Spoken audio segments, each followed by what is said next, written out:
Good morning, everybody. How you doing? Well, that's good. Welcome to PHLY Flyers. My name is Bill Matz. I'm your director of fun and games for today. Joining me, as always, is Philadelphia's #1 hockey beat reporter, Charlie O'Connor. Charlie, nice to see you this time in the morning. There's nothing quite like climbing 7 flights of stairs before you're usually awake to really get the show going. Yeah, that was certainly a wake-up call.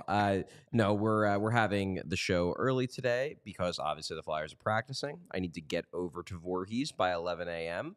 after this. So doing that, and I'm guessing there were other shows going on in the afternoon. So we're going to have to do it in the morning. Got to do it early. So we're doing it early. It's mostly Bill's WrestleMania vacation starts at around 11 a.m. today.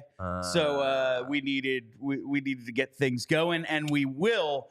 Charlie, we're going to go over the playoff odds and the standings and everything, but I just checked the Capitals' schedule because the Flyers have these 3 days off, and then they have 2 more after the weekend back-to-back. We talked last show about the games in hand situation. It doesn't come under control until the 15th. That's wild. The Flyers and Capitals end their season on the same day against each other, the 16th. It's the back end of a back-to-back for the Caps. Right, because the Caps have a 3 and 4 to end the season, which is something I pointed out actually in a few columns, that if it does get down to a play-in game, the Flyers do have all the advantages because presumably the Capitals will be tired. They'll be in the second game of a back-to-back, the third game of a 3 and 4, and the Flyers are at home, even though someone will get back at me and say, well, the Flyers are better on the road. In theory, home ice advantage should matter. Especially in what would functionally be a playoff game. You would think it would, but of course, nothing is ever easy with this team. I just think it's funny. We talked all last show. At what point? The point is game 81 is where they get caught up. Of an 82-game season, they will, for one day, have the same number of games played. I find that fun. It is very funny. Let's get to some of the the standings, as the Flyers have been off for a few days, and you can see they are still hanging on. Still holding. The team that has not won a Metropolitan Division game in calendar year 2024, holding down that third spot in the Metro as it continues to be. The Caps are in that second wild card spot with 2 games in hand on the Flyers. It could be real tight depending upon how these games. So the 2 games tonight that really matter, we have Capitals Penguins. So if the Caps win, they would jump the Flyers. They would then have 84 points with 1 game in hand even after that. So the Caps would have a legitimate advantage over the Flyers. And I guess the Penguins, if they upset the Caps, then I guess you have to consider them to be in the mix. They would be 2 points back of the Flyers with the same amount of games played. So Flyers will still have a significant advantage over them, but they're pushing their way back into it. And then you have the Isles Blue Jackets, a game the Isles really should win. However, they were behind for a lot of that Blackhawks game. They were. So there was, look, the Isles are no juggernaut. Just like how the Flyers can clearly lose. None of these teams are good. Just like how the Flyers can clearly lose to anyone, the Isles can lose to anyone too. They're not very good either. However, if the Isles do beat the Blue Jackets, which we assume they probably will, given that the Blue Jackets are actual trash and the Isles are just mediocre, the Isles would then be tied with the Flyers completely. So, and it's just, I guess you could argue both ways.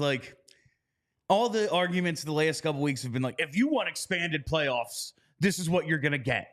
Flyers, Caps, Buffalo, all these bad teams.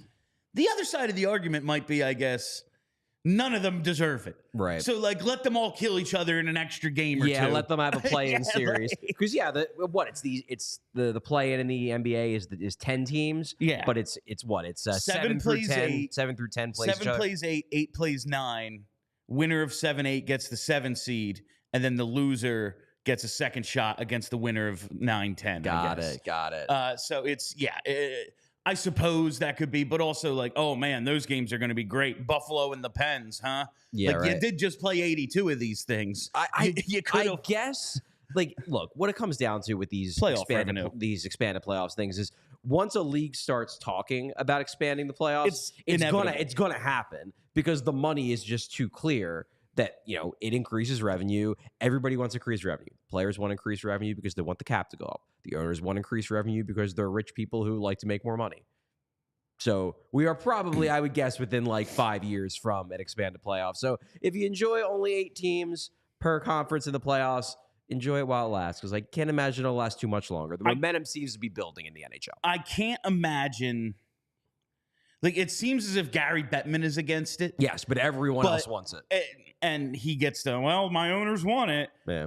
But I bet he can hold it off until they get to 34 teams. So it'll still be like, hey, like right now, half the teams get in. Yeah. And then once it's 34, they'll be like, well now less than half the league gets in. Let's make it 18. One thing I do find funny about this, the way this playoff mix is shaping up right now, and I posted this on Twitter yesterday, but 3 weeks ago, my mentions were filled with people being like, well, you know what's going to happen? The Penguins are going to get the first overall pick because life is awful. And now it's completely flipped to, you know what's going to happen? The Penguins are going to pass the Flyers because life is awful. You know, it is funny because I want to get to the playoff odds now. And you look at, I like the money puck color wheel, as I think many people do.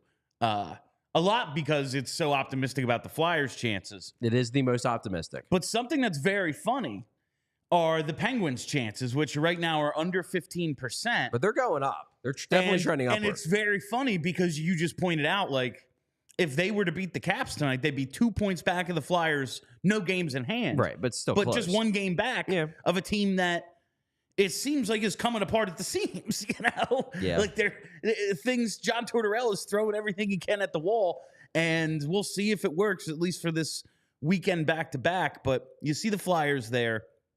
62.2 on Money Puck. Charlie points out Hockey Viz and The Athletic a little bit less optimistic. Sub 50. Yeah, Hockey Viz has the Flyers at 46.3%.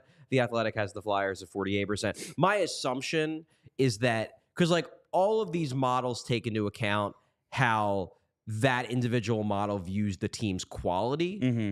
My guess is that Money Puck thinks higher of the Flyers' underlying quality than the Athletics model, Dom's model, and then Hockey Viz's model, Micah's model. That's probably because like it's not as if the three models are going to have significantly different views of the schedule. Like the schedule is what it is. It's not changing for these models, but Money Puck must just think the Flyers are a better team than does Hockey Viz and the Athletic. And I would have to bet, like being called Money Puck, it probably has a little bit more to do with the straight gambling odds.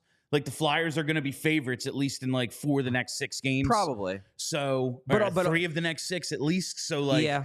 And then maybe one like the Devils game, like the Devils will probably be favored, but by what? Like it's probably minus 115, minus 105. And they might not even be because the Flyers are at home.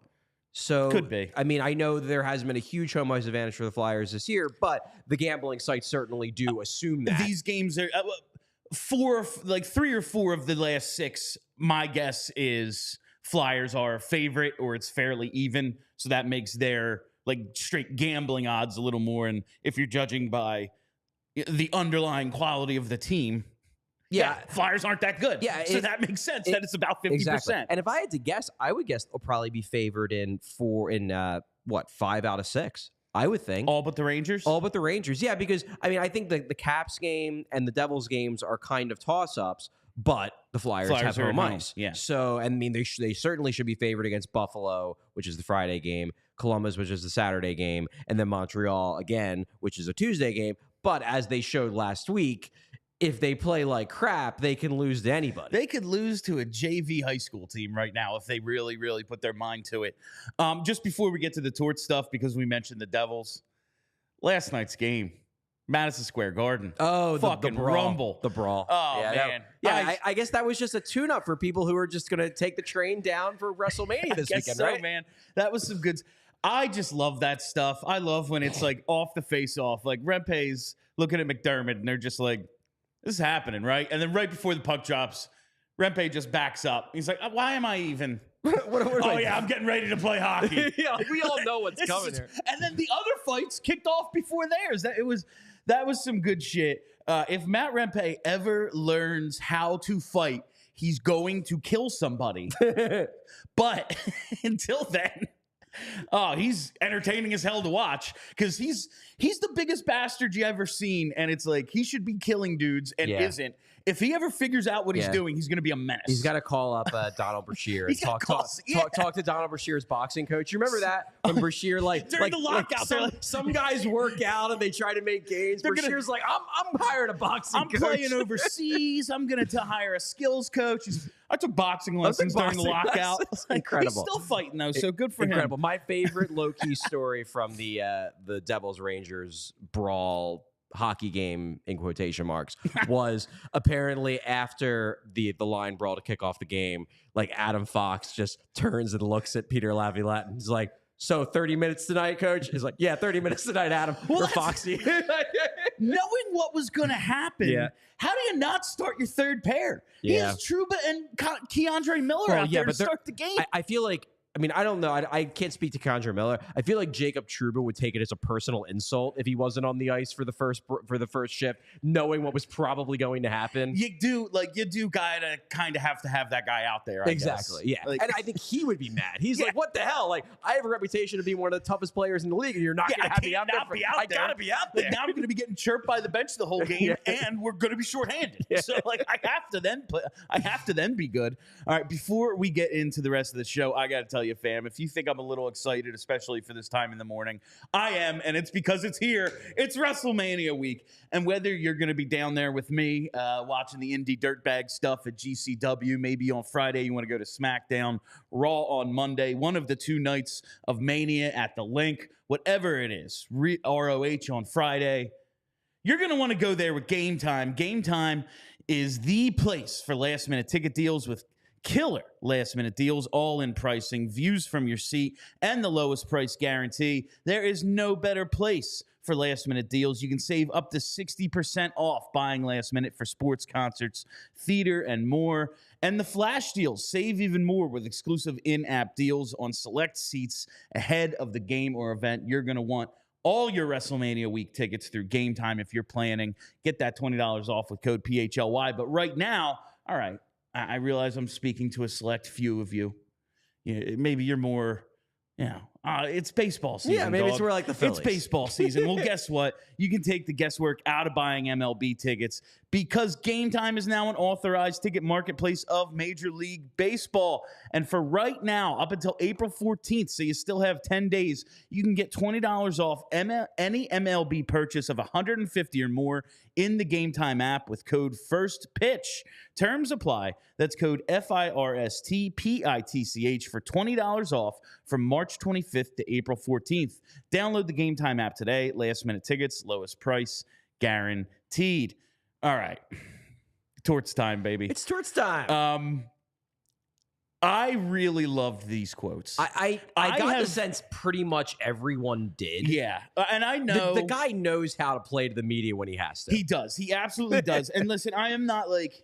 And the fans. I do believe that if you're going to be the try-hard culture team... Now, we've pointed out, you at the end of the show last week, I think or when we were 2 days ago, whenever we were last together, you did a good job of like pointing out how things are not what they were when the team looked like, oh yeah, they're going to the playoffs. Like they were getting great goaltending up until about January 20th. We all know what happened until even after. Yes, I would say they were getting great goaltending probably until around like mid-February. It was Arison's run of like not looking great. It's funny because it's the 15th. It's the day after Coots gets named captain, so that's why I keep naming the date. But it just shows like that is really when it starts. It's not anything on Coots. I just think it's funny. That's really kind of when it starts. Is mid-February, like you said. So really up until, then they were getting really strong goaltending. That was probably always going to happen after Carter Hart takes his leave of absence. Like, okay, the backup is now thrust into the number one role, and we don't have a plan C. Yeah, there is no backup to the backup. He has arrived. It was just like, who saw this one coming? They did have a plan C. Yeah, who saw this one coming?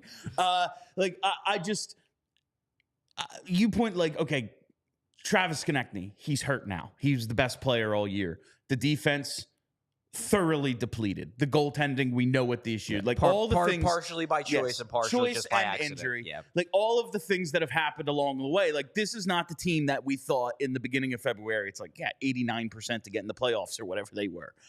I get it, but I do think if you're going to be the try hard culture team, you're the team that overcomes that.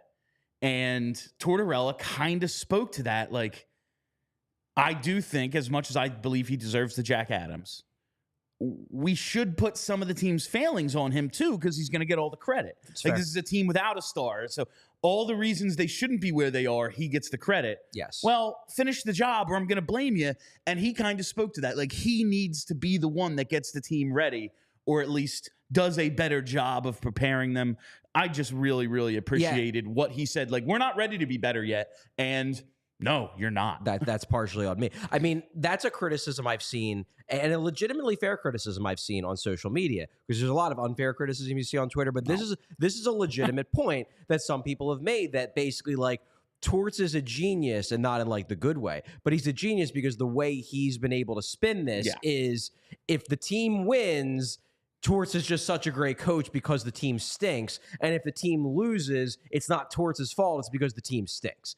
And Torts has played into that. He has, on multiple occasions, fairly regularly, in fact, talked about how, like, we're not a team with stars. You know, we're not necessarily ready to do this. Like, he has downplayed things. And if you believe in the idea of, like, Torts the Machiavellian puppet master, which I don't, but if you do, and there are people who are very, very anti-Torts, they would look at all of that talk in the media from Torts being a way to basically put himself into a no-lose situation in terms of perception.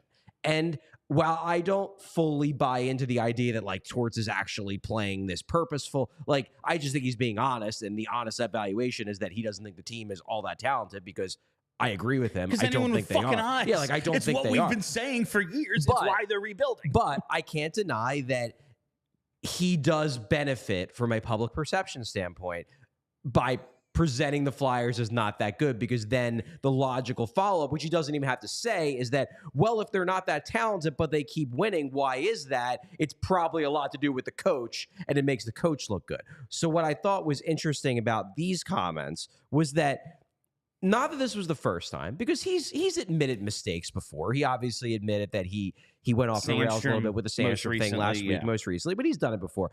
But this time, especially coming after Monday's presser, where Monday's presser after the game, he very much pinned it all on the players. It was, the team is soft, they don't have balls, you know, there are guys on this team that just aren't ready for this. It was very much all on the players, and it's their fault.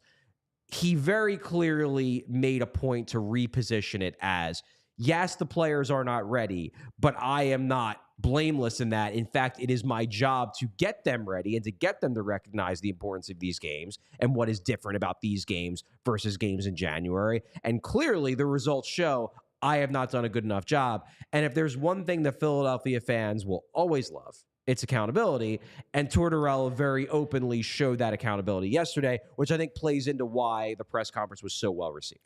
And that's, like, if I was going to have a criticism of John Tortorella, there is an element of, like, you will come out and demand accountability of everyone.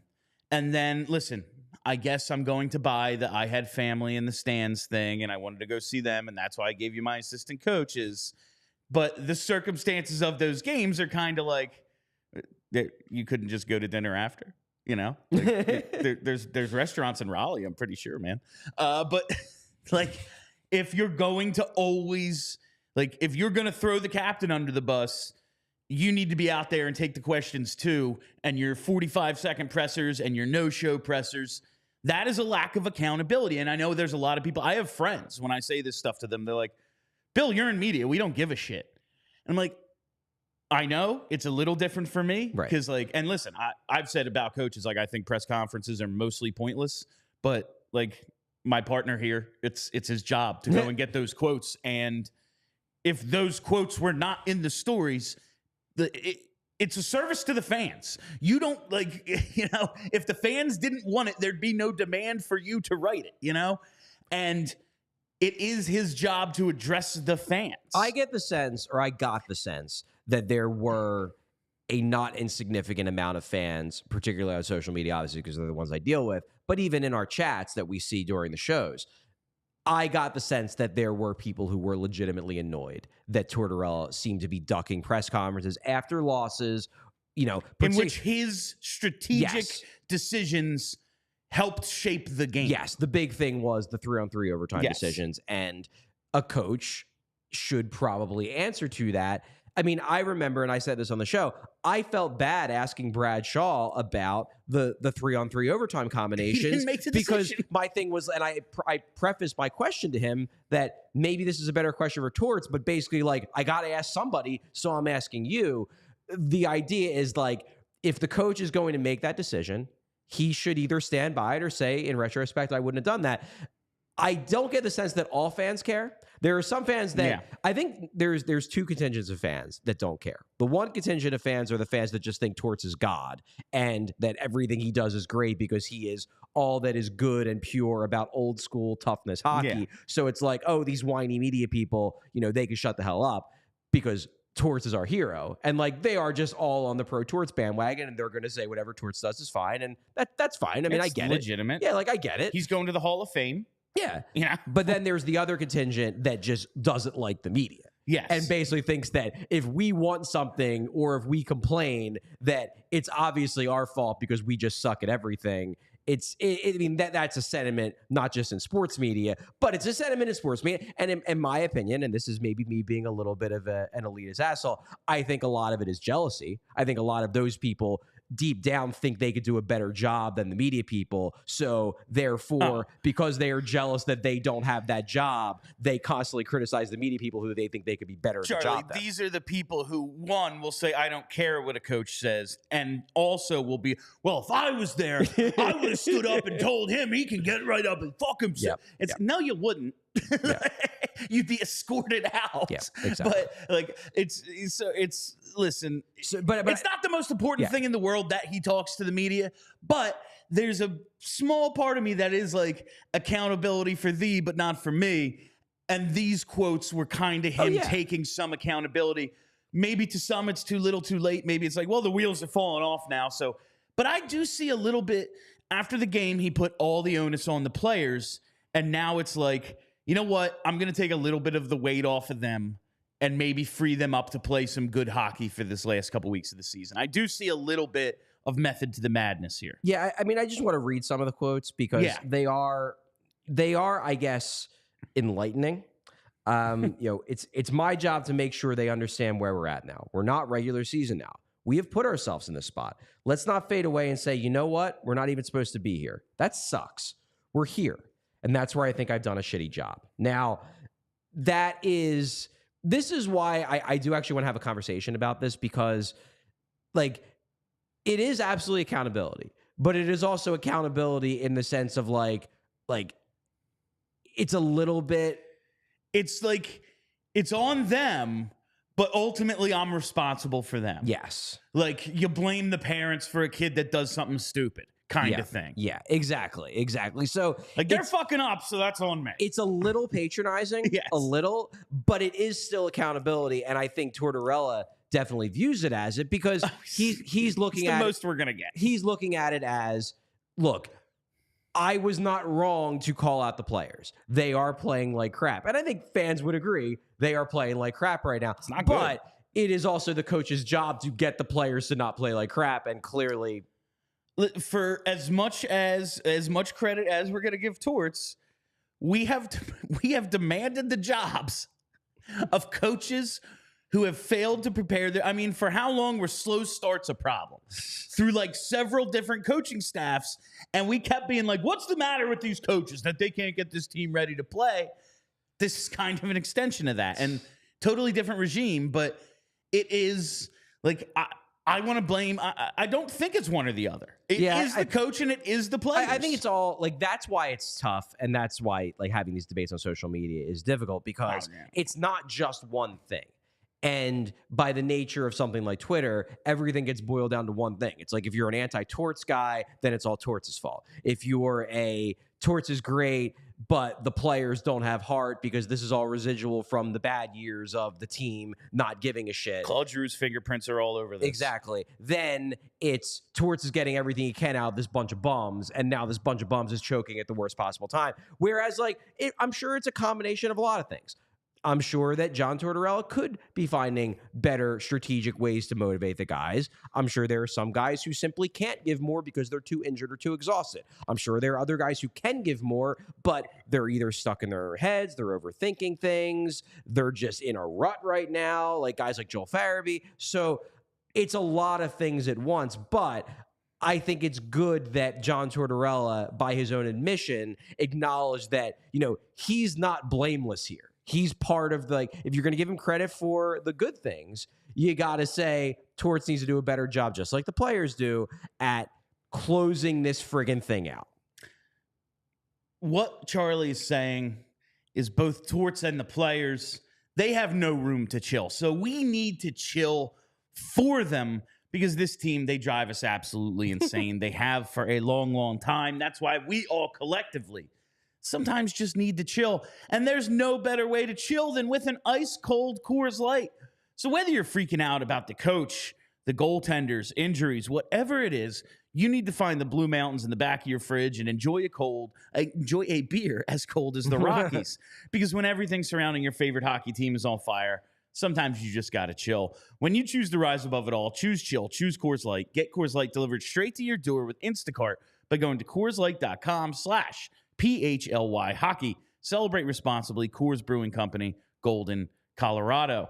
All right, so some of these quotes I did really appreciate the I don't want regrets stuff. Like that mindset of, listen, we're not supposed to be here. You're not, but you are. And that's kind of how I feel, right? Like expectations change. There's always that. Well, at the beginning of the season, if they told you you'd be, and yeah, we can look back and think that.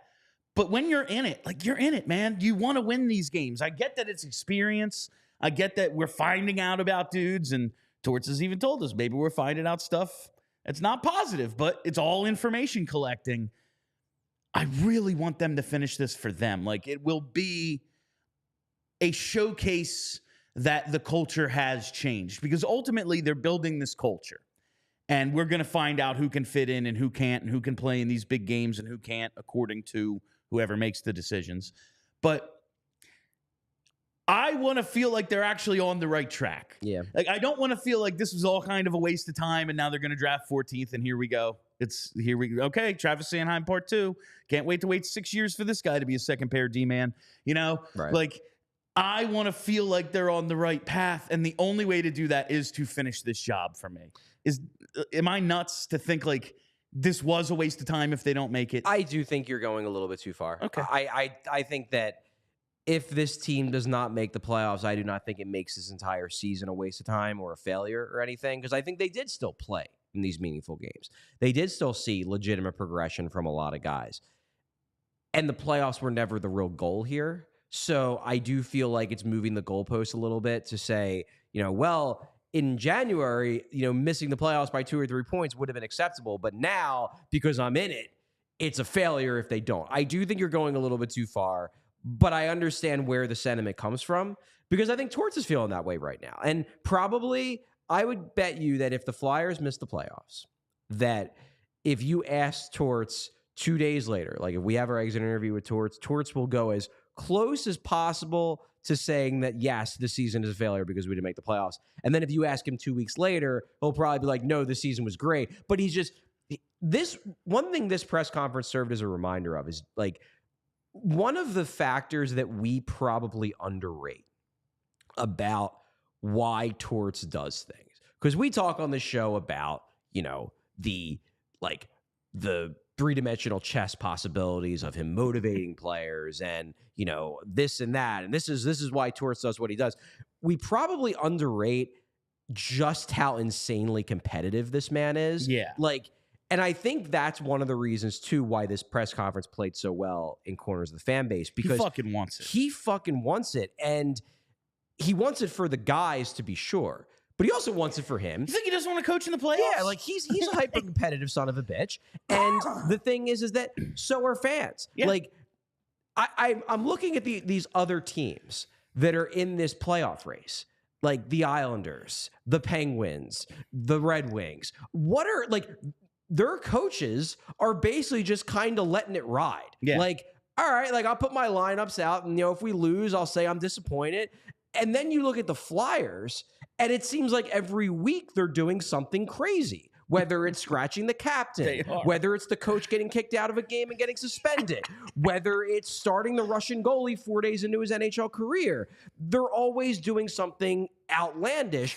And we talk about, like, well, why did Torts do it? Why did Torts do it? It's because Tortorella is just so laser focused on winning, and he's so obsessed with it, and he's so competitive that he's willing to, like, throw the kitchen sink out the window if that gives them a slighter chance of winning. And I do think that is, number one, it plays extremely well in the Philadelphia market. But number two, it's something that is somehow, I guess, unique in the NHL from a coaching standpoint, because these other coaches that are in the same spot the Flyers are in are not going to the crazy well to the degree that Torts is. And I think it really just boils down to how insanely competitive this man is. And so are we. And you can almost feel it like setting in, because when did we talk to Jonesy? Not at the carnival, but like right before or right after the trade deadline, when he was like, we're not looking at the standings every day. Yeah, like right before. Like he legitimately said, we're not like watching the standings, not scoreboard watching.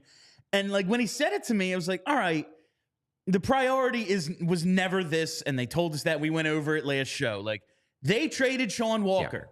They traded Sean Walker when it's like, and if they did, and it's not as if he's like going to win the Norris or anything. But I absolutely believe they have clinched the playoffs now if he's still here. Oh, like, yeah. No, and I said that last show. Or at least it's 95% instead of 50. Yeah, I think they are probably like maybe 2 or 3 points up. Like this weekend, they clinched the playoffs. Yeah. If he's still here. I could certainly see that because I think Sean Walker was that good for this team. But this speaks to an interesting, it's not a disconnect because it's an intentional, if it's a disconnect, it's an intentional disconnect. I do believe that Danny and Jonesy already view this season as a success because they're playing in meaningful games. They're still focused on the rebuild. That's the long-term goal. They are leaving the short-term goal entirely to Torts. Yeah, it's not. There is like a separation of church and state a little bit like, here. Yeah, the coach is the present, and we are focused on this other thing. Yep. It's almost like the team is its own farm system. Like they're leaving it to their own devices. Yeah. And it's like, yeah, you tell us what you need at the end of the year, and we'll see how things played out as we're like tinkering with the 2026 roster. Yeah. Like that's what they're doing. Yeah. While the team is just kind of, all right, we'll see where things are in April. Yeah. But I think the way they look at it too, and by they I mean Danny and Jonesy, is that yes, we are letting Torts be the focus on winning each individual game kind of guy, but they also view it, and this is what speaks to the second part that I wanted to talk about, the second round of quotes. It speaks to the fact that they think that by being laser focused on winning now and trying to make the playoffs and potentially getting in playoff games, that will pay dividends down the road in terms of what the guys learn, in terms of how they develop as players and as people. And this speaks to the second part of the press conference I want to break down, which is kind of what I was just saying. Why are the Flyers doing so many wild outside-the-box things during this run when none of the other teams in the race are taking it quite as seriously? Because they're not the Flyers. Because they're not the Flyers. But Tortorella speaks to that, where he says, he talks about the idea of there are a lot of guys that aren't playing at the level that they need to be playing at to match the stakes and the intensity of these games. It's not quite playoffs yet, but this is when every game truly matters. They're not must wins because you can lose one and still be in it, as the Flyers learned on Monday, but they're pretty darn close. You got to be winning these games. So Tortorella speaks to that. He goes, I do think some of the guys are struggling to get there, and I think it can be taught. Some guys have it in them naturally. They just have it. I think probably he's thinking about guys like Nick Seeler, where he's like, yeah, you know what? Like Nick Seeler's giving 110% every freaking game. He doesn't have a level. He has the way he plays. Yeah, the level is the level for him. But to get to another level, a level you don't even think you know about, that can be taught. That's part of my job. That's what I want to happen. Whether we succeed or not, at least we can look ourselves in the mirror at the end of it and say, we tried. And I think like that's where Torts is coming from, where his internal view is that if I'm not trying to pull a rabbit out of my hat every single game and throwing every single motivational tactic at the friggin' wall, hoping something sticks over this last month, then I am going to regret it in April when I am back at home playing with my dogs and horses, and I'm going to say, well, if I would have just scratched Sean Couturier, maybe I could have squeezed 2 more wins. But he would. That's what he would think. And it speaks to, like, I didn't think, and we don't need to rehash this debate because it was like the whole last show, but like the Fedotov thing. Yeah. I didn't think it was the wildest thing in the world to put him in there because from a team perspective, what's he going to do? Worse? Like, he couldn't. There's no worse than what they've been getting out of their goaltending for the last couple of weeks. And that is, again, not to throw anyone under the bus. It's just the fact none of them are playing well. Sure. And it's not even all on them, but it is. Him being so mad about that second period does, like, you put it perfectly. He did something fucking crazy and it didn't work. Yeah. But, like, he had to try. Yeah. There had to be some, it was the biggest game of the year. And that's not just like Washington's going to be every game for the rest of the season. But at that moment, that was the biggest game of the year. Highest leverage and game, he just wasn't getting it out of his boys. And the goaltender let him down. So he said, I'm going to do this stupid fucking like, thing. in case of emergency, break glass. Yeah, He's breaking the glass. Like, that's why his fist is still in the goddamn thing, because it's all cut up from breaking the glass. I love it. And it didn't work. Well, I mean, it did for like 3 minutes. Yeah. Travis Sanheim scores that great goal, and you think, oh my God, it worked. Yeah. And then, like, with 17 minutes to go in the period, they don't get another shot, basically. And they do get a point out of the game. And they fought back, and that was huge. In fairness, and maybe not necessarily the way he expected it to happen, but if he keeps Ersson in that game, I don't think they get a point. I think they lose in regulation. No, they lose 5-1. So if you're purely talking from a standing standpoint, it did work in that he squeezed one more point that he probably wasn't going to get otherwise out of the team. Now, I think he thought that the motivation was going to be like, well, the guys will rally around Fedotov. Instead, it was, holy shit, we just got a massive goalie upgrade. No, it was like, oh my God, we got reinforcements. All right. We've been doing this for like 77 games. It's your turn. You got to play 2 periods, dude. But yeah, I just think that, number one, Torts doesn't want to, and he's straight up said, I don't want regrets. He doesn't want to have them himself. Yeah, he doesn't want to look at himself, but he also doesn't want the guys to. And I want to make sure we're going to go at this the proper way to give ourselves a chance so we don't say, God damn, why didn't I do that? Why didn't we get to that level? I don't want regrets. He doesn't want regrets, which I think is part of the reason why he's doing all these outside the box crazy things, but he also doesn't want the players to have regrets. So he is going to push them incredibly hard. And again, this is the Tortorella that fans relate to so much, because how angry were fans after the Montreal game, the Chicago game, the Islanders game? On some level, you're like, I can confirm, very mad. Yeah. On some level, Philadelphia fans, all fans, but Philadelphia fans in particular, they love when the coach seems just as mad and just as frustrated as they do. It's part of the reason why people love Buddy Ryan. It's part of the reason why people love Peter Laviolette. It's part of the reason why people hated Dave Haxtell. Yes. Because, like, Dave Haxtell certainly had his tactical flaws as a coach in terms of the way he managed the locker room. But one thing that I always got from people as to why they hated him was he just doesn't show any emotion. He had the same face. He doesn't seem like he cares. Was Terry Murray again, man. Cardboard cutout. People hate that in this town. They want to flip on that press conference and see a coach who is just as ticked off as they are, see a quarterback who's just as ticked off as they are, a captain who's just as ticked off as they are. Smiling? They hated it. Oh, my God. They hated it. And people wanted to fight him. Yeah. And they won 11 games. And the Torts you saw in that press conference was a Tortorella who undeniably, like, say what you will about his tactics, you can disagree with his methods. You cannot deny this man cares. Like, when Tortorella goes home and he's with his family, you can bet there are times he's just sitting in his chair and they're like, John, what? He's like, I was just thinking about the fucking, with 6 minutes left, like exactly. This thing that happened, and like which is what fans do. Yes, exactly. Like, and that's why people like him, even though, like, he can be a dick. And I don't agree with everything he's done this year. Yeah. And we've talked about it, but ultimately I do think he's right. I think he's the right coach for this situation. Now, I might be wrong. This whole thing might go up in flames 8 games into next season.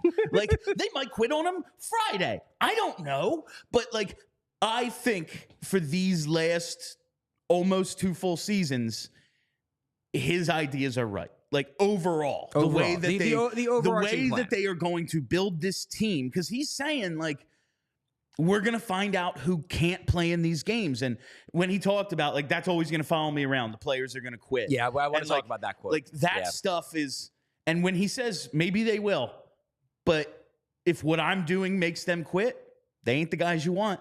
I agree. I agree. Even though there are like legitimate complaints about the way he coaches sometimes. Scratching Sean Couturier, I think, was fucking stupid.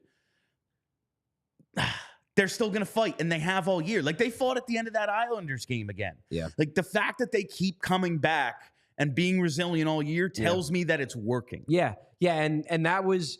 I thought it was very interesting that he straight up said, and he brought it up. It wasn't like this was a question. Yeah. He brought up the whole, it always comes down to, oh, they're going to quit on me. It follows me around, and so be it. If a player is going to quit on me or players are going to quit on me because I'm trying to make them better people and better athletes, you got the wrong damn coach here and you got the wrong damn people here. Look, the people above Tortorella might be lying and might be, when they have conversations with people in the media, both on and off the record, that actually deep down they're thinking maybe Torts isn't the right guy. Yeah. But everything I've heard leads me to believe that this is exactly the way they look at it, which is, look, maybe every individual decision we don't necessarily love from Torts. Yeah. We're going to back him to the hilt publicly because he's our coach, and we give him free reign because we're on board for the John Tortorella experience. But the fear of players quitting on Torts or players that just can't coexist with Torts, they view John Tortorella as the weeding out device. Yes. He is the guy who is going to, at the end of the year, say, I can win with this guy and this guy and this guy and this guy and can't win with this guy. Because it's not, to them, it's not Torts can't win with them. It's they're not winners. No one can win with them. They aren't winners. And that's why I thought it was interesting, too, that Torts kind of opened the door a little bit in comparison to what he said on Monday. Because on Monday, he more or less was like, there are just some guys that just might not have it. And given the fact that, like, one of those guys he seemed to be punishing was, like, the best player on the team who will be in need of a contract at the end of next summer, like, that was a little bit like, oh, shit, is he going to go into the office with Danny and Jonesy at the end of the season and be like, you need to trade Travis Konechny? That would be an interesting line in the sand to draw. I thought it was interesting that he then came back 2 days later and was like, it can be taught, that I can teach guys who maybe don't know that they have another level, that they actually do have that level. It opened the door where, like, it's not as if Torts is, like, mentally putting everyone in the box of this dude just don't got that dog in him kind of thing. Yeah. That he's saying, I can teach it. If there's a guy that Danny really likes, I think I can teach him to reach the level he's going to need to reach to become a winner at some point down the road. And that's kind of why I think they're on the same page. Like, I believe that, like we said, they're leaving Torts and the team present to their own devices. It's like, yeah, his micro decisions might be, some of them, crazy. But, like, overall, we're all on the same page here. So we're going to let you do those crazy things because we think the big picture, we trust you are going to get us over that finish line. We trust in the bigger picture and your overarching plan. And you might seem like a mad scientist at times, but we signed up for this shit. And so, Torts, we're trusting you. Everything they've told us in all of our conversations with anyone in a decision-making role, they're all on the same page. Yeah. So take that for what it is. All right, before we get out of here, I got to tell you about FOCO, fam. FOCO has the absolute best officially licensed gear for all sports and fandoms, whether it's hoodies, jackets, beachwear, even overalls. There's something for fans for almost every occasion, and the occasions are plentiful this time of year. We're just a couple of weeks away from the Stanley Cup Playoffs. We're just a couple of weeks away from the NBA playoffs. And it's baseball season, boys. Sure is. It's here. We are in the thick of it. And you know we're in it when they're wasting, 10 strikeout performances from the ace at home, It's baseball season, obviously. So whether you're looking for any game day gear or maybe some accessories, toys, or collectibles for your Man Cave She Shedder podcast set, you've got to use FOCO for all your team gear needs. FOCO always has our back for Philly sports, and they have yours too. Get the best gear around by using the link in the description of this show. And for all non-presale items, use promo code PHLY10 for 10% off at FOCO today. A couple of house cleaning things before we get out of here. Coots is day to day. it didn't seem like he's really day-to-day. I guess we'll see at practice today if he's there. But the way Tortorella said it when we asked him for an update, it was basically, he's day-to-day, but we'll see. Like, he's day-to-day because I don't have a time frame. So I guess in theory, we all are day-to-day in that, like, we may live and we may die on a daily basis. It's all things in life are 50-50, Charlie. Me coming up those stairs today. It was a coin flip. Let me just put it this way. I know he gave the day-to-day tag. It did not give me a lot of confidence the way he gave the day-to-day tag. Do you think he plays again this season? This season, I don't know. Regular season, at least. I don't know. There's not that much time left. Yeah, there's today's the 4th, so there's 12 days of regular season games left. There's 6 games, 5 games. Like, even if he avoided the worst, which I'm guessing would be like a full-on like separated shoulder, torn labrum, or like a broken collarbone, something like that. Like, that takes forever. Those are month-long, month and a half long injuries. Even if he avoided that, and he only has like a sprain or something, or a strain or whatever, like probably what Cam York had when he got hurt and played through it. Like, I guess it's possible. I guess it could be just like a pain tolerance thing. Again, kind of like with Cam York, and he surely showed he had the pain tolerance because he didn't miss. I don't even know if he missed a game. I know he played in the Stadium Series. I can't remember if he missed a game. I don't think he did. He did. I don't think he did. I don't think he missed a game. So, I feel like I remember him not missing time. So it could be that. There's also, and like, I'm saying this as someone who really, really likes Sean Couturier, who believes that with the benefit of a full offseason, Sean Couturier will be significantly better next year. He'll be more like the guy we saw in the first half, who was a legitimate top 6 NHL center before he got worn down, I believe. However, the Sean Couturier they've gotten over the last month and a half, 2 months, has not been very good. And if by playing him now, you are only going to be getting 80% of that guy, I don't even know if I would play him. You know what I mean?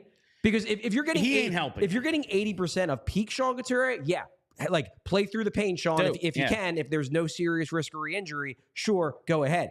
If you're getting 80% of the guy who's like been a decent bottom 6 center for the last month and a half, then like maybe it's better if he just recuperates. I don't know. It could be. This last thing. So it looks as if Jennings and Adder are still on the roster, and we know they're out of call-ups, so like sending them down would be dumb. Right. But might as well keep them. Erik Johnson is what he is. It's not like he's been a part of this thing all year. He just kind of got thrust into duty because they were out of defensemen and had to get somebody.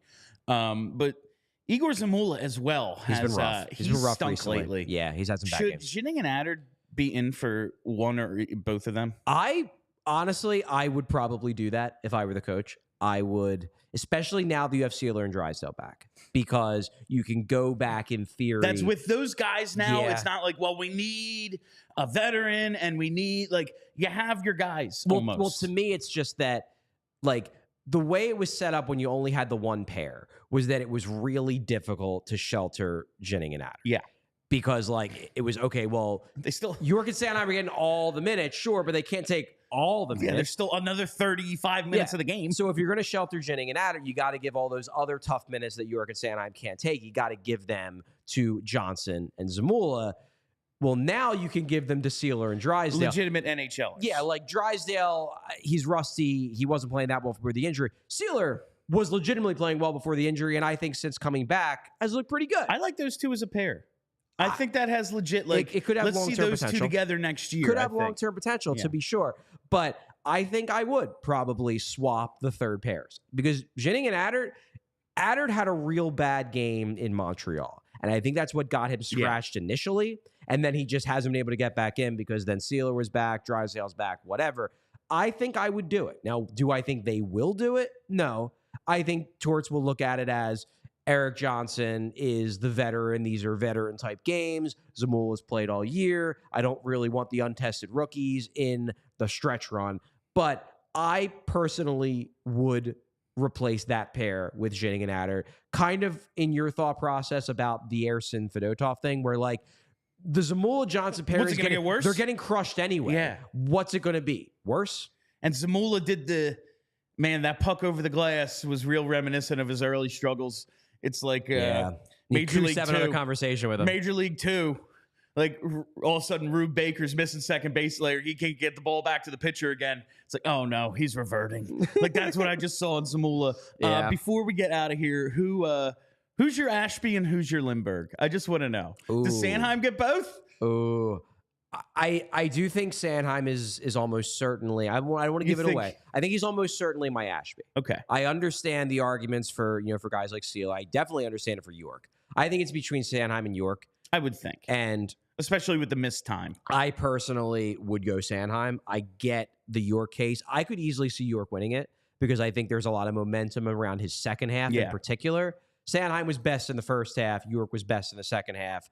I think Sanheim has provided more on the whole, but I get the counter argument for York. Can we get this most improved The three times? Lindbergh one, I don't think you can give Sanheim the Lindbergh again.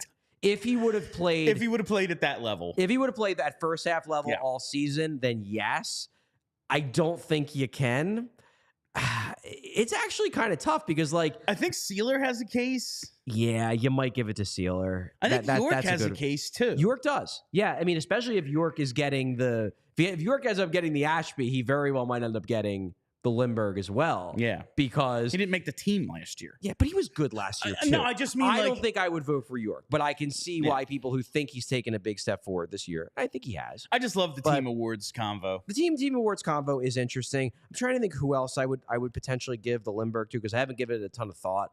Like, do the players vote Lindbergh, or is that the media? The players vote Lindbergh. Okay. The media votes Ashby, and that's most improved is the Lindbergh. The media votes Ashby, and the media votes for MVP. Okay, they're the two we get, and then we also get the class guy award, which is like who is ever nicest to us. Who's the nicest guy? Yeah, exactly. Torts gets it probably. That definitely run away for Torts, but I don't know who's going to get the Lindbergh. I mean, before this most recent stretch, I would have thought maybe Joel Farabee, but he's obviously dipped. I could certainly see Sealer. Sealer has taken a big leap. He is now a legitimate top 4 defenseman at the NHL level, and they all love the guy. So I could certainly see that. I could see it. I mean, one guy, and like this is tough because you can't really give it. Number one, you can't give it to a rookie. Number two, you can't give it to somebody who improved over the course of the year. But like Tyson Forrester, if you're talking about first half to second half, I just don't think that's the way they usually give out the award. It's who improved year over year. What did he play 7 games last year? But like, from first half to second half, no one took, in my mind, a bigger leap than Tyson Forrester. The guy learned how to score. Tyson Forrester is one of the best players on the team. Yeah, now. exactly. All right. And that is all the time we have for you on PHLY Flyers today. Thank you all for listening. Thank you for hanging out. If you haven't already, you got to hit that subscribe button. And while you're subscribing to things, you're thinking, man, I really want all the inside info heading into this playoff run. I still think they're getting there, fam. I think they're getting there. If you want all the inside, all of Charlie's content, not just the free stuff. The free stuff's great, but you get the die-hard only stuff. You get access to the Discord. You get all sorts of benefits. You even get a free shirt. Then you're going to want to become a PHLY diehard. The benefits are tremendous. Just for the like paywall only stuff, because it's not only Charlie. Listen, you want Charlie. Huh. I've paid for The Athletic just to read Charlie. You're getting Zach Berman, you're getting Bo Wolf on the Eagles. It's all of our sports. You're getting Kyle Neubeck and Derek Bodner on the Sixers side. You're getting John Foley on the Phillies side. Apparently, I heard we might be getting Les Bowen on the Eagles side soon. We might be getting some really good things for all sports. And we already have an all-star cast here of journalists and writers for allphly.com. But you're going to get that access to the Discord. Chat with us all day. Charlie's just in there chatting away. I am with in people, there a lot. especially since like Twitter is a shit show now. Like, if you want to have a decent conversation that isn't just like my nudes in bio, like you got to go to the Discord and talk with all of us. So become a diehard, get all of these benefits and much more. allphly.com. All right. And make sure you're following us on Twitter at PHLY_Flyers. PHLY Flyers, wherever there are podcasts. I will see you next week. They'll be back for the post games Friday and Saturday. Until then, my name is Bill Matz. That is Charlie O'Connor. Happy WrestleMania week, Philly. We all silly like the mayor.